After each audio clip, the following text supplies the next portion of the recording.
There is magic in the game of football. 22 men meet on a green field 100 yards long, and at times, history is made. Tom Dempsey will try to kick the longest field goal in National League history. Scarpetti will hold. 2 seconds left. Here's a snap. The ball is down. Dempsey kicks. It's on the way. It is good. It's good. It's good. It's good. The Saints have won. The Saints have won. The stadium is wild. The Saints have won 19-17. Dempsey with a 63-yard field goal.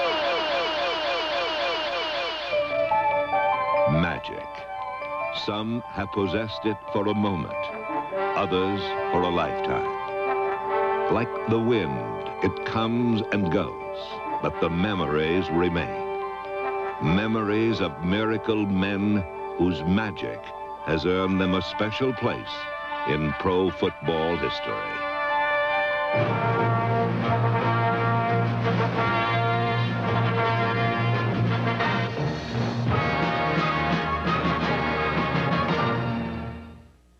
I've had my share of sore throats. I just went to the doc with a doozy. Nobody suggests I don't have to suffer. For fastest relief, doctors say chloroseptic spray.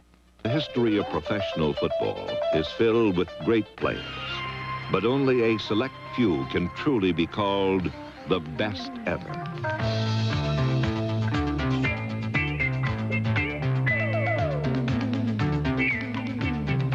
Each position on a football team requires special skills, but no position requires as many different skills as quarterback.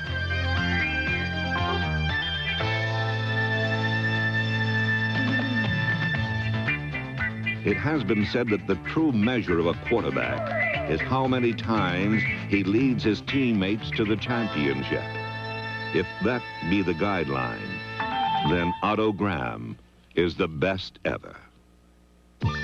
Graham quarterbacked the Cleveland Browns from 1946 to 1955, and he led them to a league or conference championship every season he played. But since his coach, Paul Brown, called all the plays, Graham's ability as a field general cannot be evaluated. Certainly the most versatile quarterback ever was Fran Tarkenton of the Minnesota Vikings. Tarkenton won a few games by carrying the ball, but he won immortality by throwing it.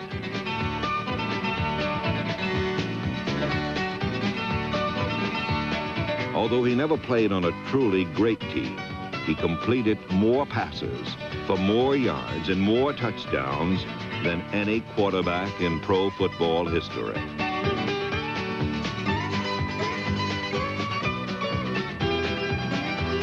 He accomplished everything a quarterback could do except win a Super Bowl. Although he never wore pro football's championship crown, his 18-year career was a remarkable jewel in the game's history.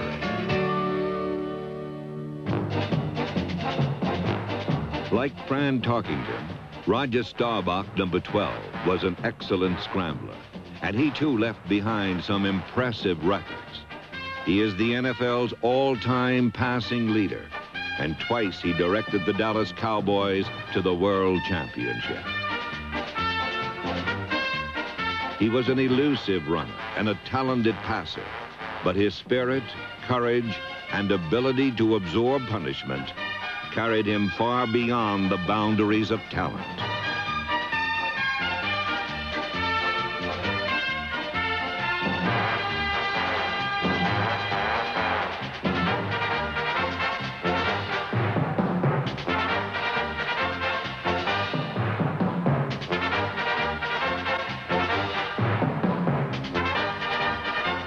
Staubach almost always seemed in desperate trouble. It was the Alamo every Sunday, with Davy Crockett sighting down his long rifle with the powder running out. It was the Alamo every Sunday, with the Texans reversing history and the United States cavalry coming in on a long, high pass.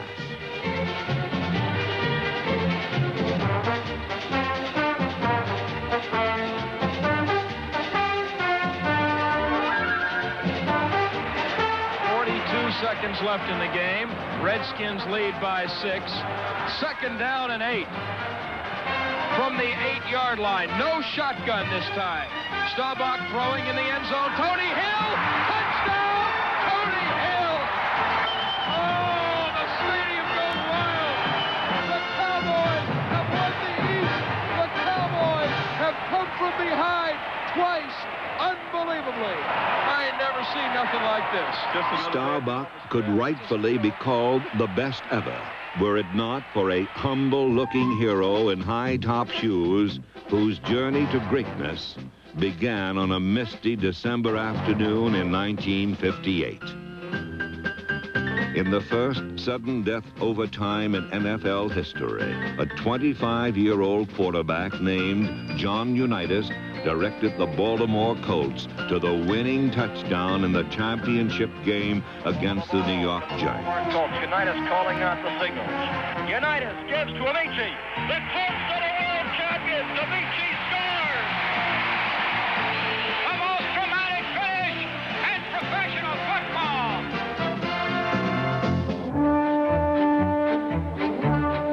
John Unitas played quarterback for 18 years. 3 times he led the Colts to the NFL championship, and 3 times he was named the league's most valuable player.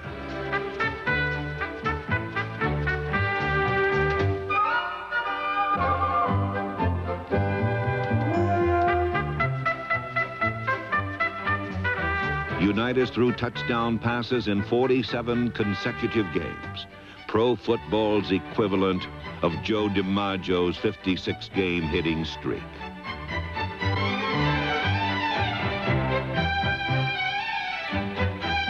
His passing and play calling were properly applauded. But it was his cool confidence that enchanted the public. His records and achievements are many, but they give no indication of the countless games he won by the sheer force of his personality.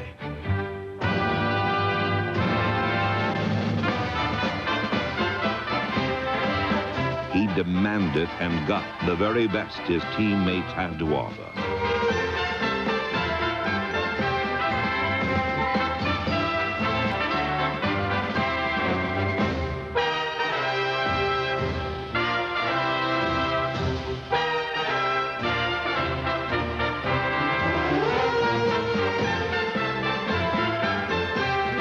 Few quarterbacks valued the pass as Unitas did, and few have used it with such versatility or with such success.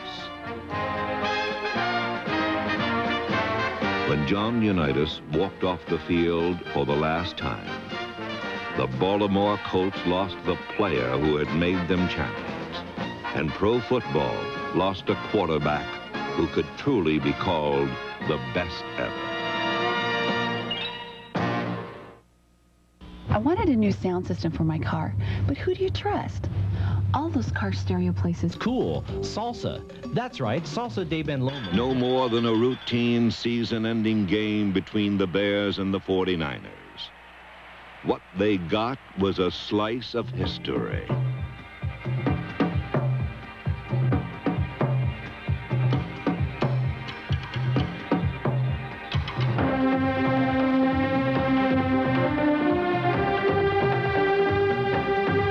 Rookie running back named Gayle Sayers, number 40, scored 6 touchdowns in the most memorable one-man offensive spectacle in modern pro history.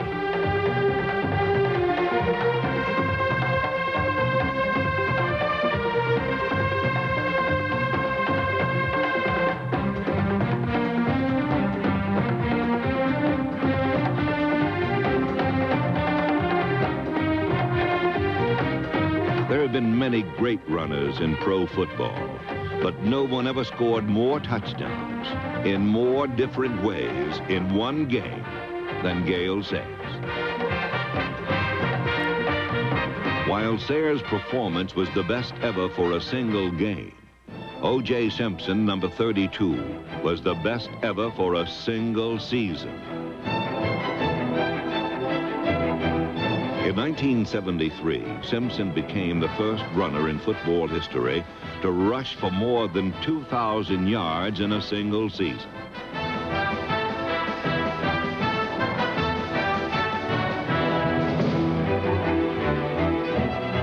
He was not a beautiful runner, but a power runner. Yet, in the end, his power was beautiful to watch.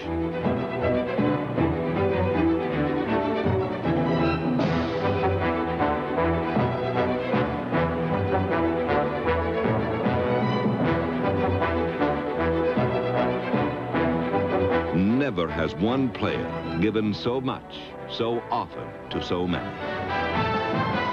In 1973, the Juice carried the ball 332 times, averaging 24 tries a game and averaged 6 yards per try.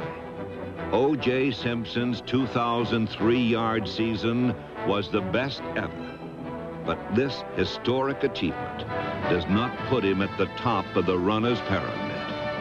Only one man occupies that place: Jim Brown.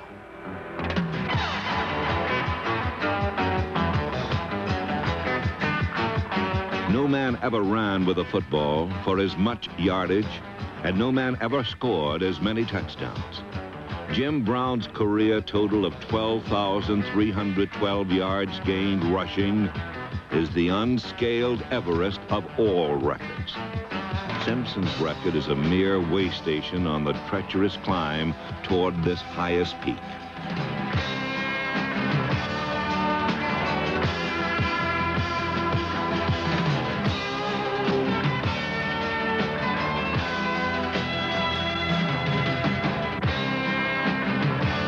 I always thought Superman was white and wore an S, said one opposing coach. But now I know he's black and wears number 32.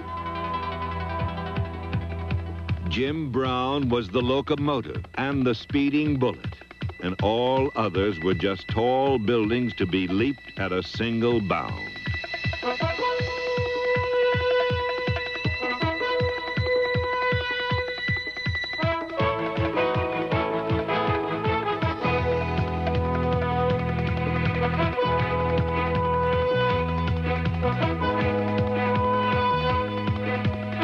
Brown led the NFL in rushing for 8 of his 9 years. He journeyed through defenses designed specifically to stop him. He was a marked man every Sunday, but he never missed a game.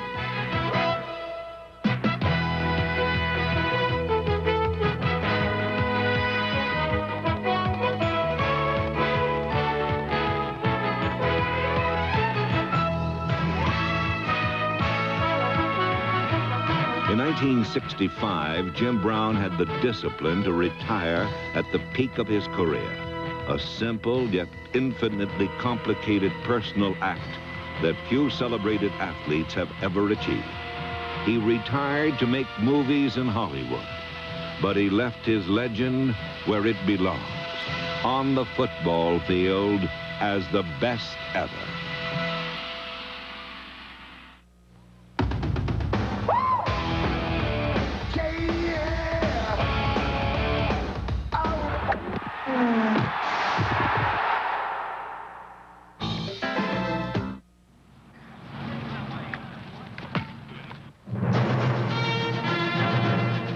Although many players have gained fame and fortune, pro football is a team game, and the greatest glory belongs to the greatest teams.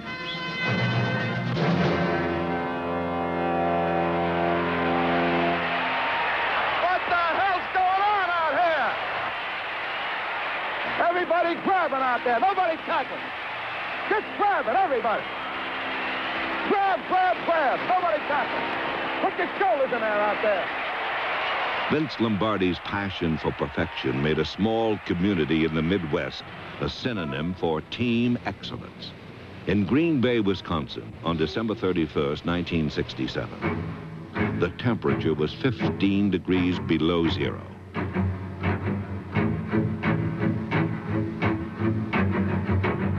Lombardi's Packers and the Dallas Cowboys battled each other and the elements in a cruel right of manhood that would decide the championship of the National Football League.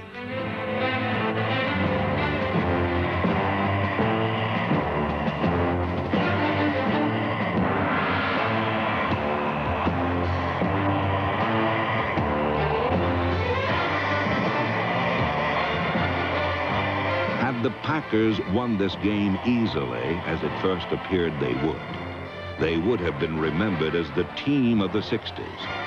But by winning the game as they eventually did, they became a team for the ages because the character of their performance surpassed the achievement itself. Starr takes the ball, backpedals, looks downfield, flips a short pass, complete to Anderson. He's at the 35. He moves to the 30-yard line, and it will be very close. Trailing by 3 points with time running out, the Packers drove 68 yards across the frozen field and into legend. He flips the pass. It's complete to Chuck Mercine. He's at the 25, the 20, down to the 15, and out of bounds at about the 11-yard line. Starr takes the snap. It's to Mercine. Pops up the middle, the 5. He's inside the 5 to the 2-yard line. Bart Starr coming over to check with Coach Vince Lombardi. 20 seconds remaining in this football game. The Packers inches away from something that has never before happened in pro football history. A third straight NFL championship. The Packers come out of the huddle. Starr begins the count. Takes the snap. He's got the quarterback taken. He's into the touchdown, and the Packers are out in front. And the Green Bay Packers are going to be world champions, NFL champions for the third straight year. In the 1960s, Vince Lombardi's Packers came close to perfection. History has been made. In the 1970s, Don Shula's Miami Dolphins achieved it. In 1972, the Miami Dolphins became the first and only team in NFL history to go through an entire season unbeaten and untied.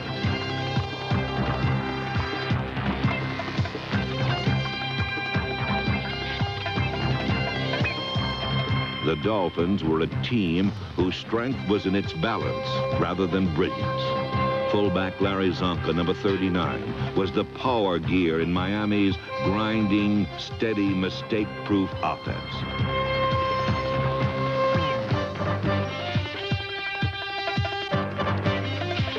They conquered the Washington Redskins in the Super Bowl and ended the year with 17 wins and no defeats.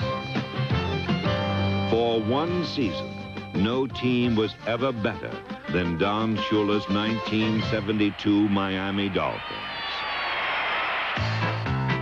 For 40 years, no team was ever as bad as the Pittsburgh Steelers. Their offense was so pitiful and their misfortune so perverse that not once in 4 decades could they win even a division championship. Each game was a comedy of errors, with Pittsburgh's opponents stealing the last laugh.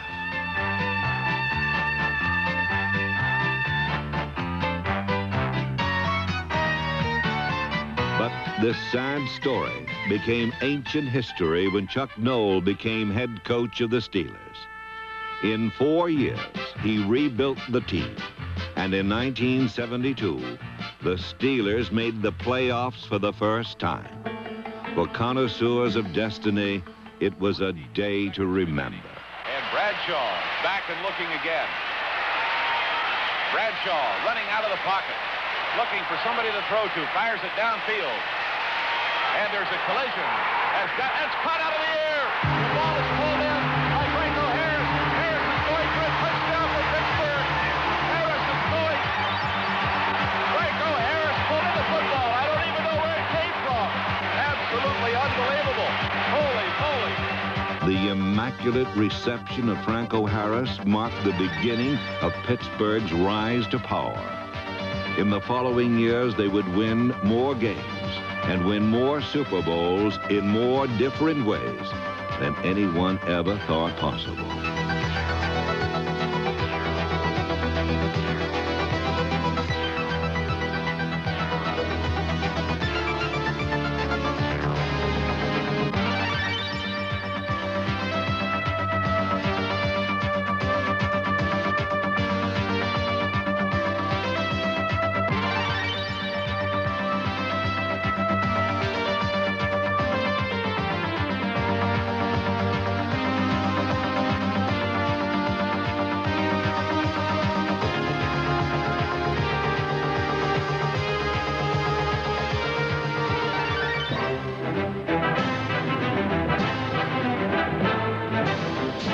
Like snowflakes, no two Steelers seasons were ever alike. In the mid-70s, they stopped their opponents with pure physical strength and ran over them with an offense rooted to the brute power of Franco Harris, number 32.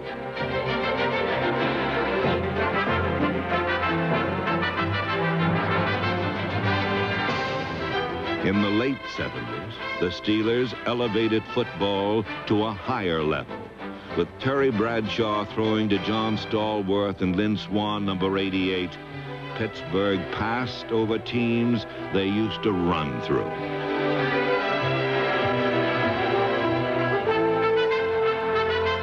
The Pittsburgh Steelers made up for 40 years of defeat with a decade of victory. A decade unequaled for sustained excellence. 8 straight playoff appearances, 4 Super Bowl championships. The Pittsburgh Steelers of the 1970s, the best team ever.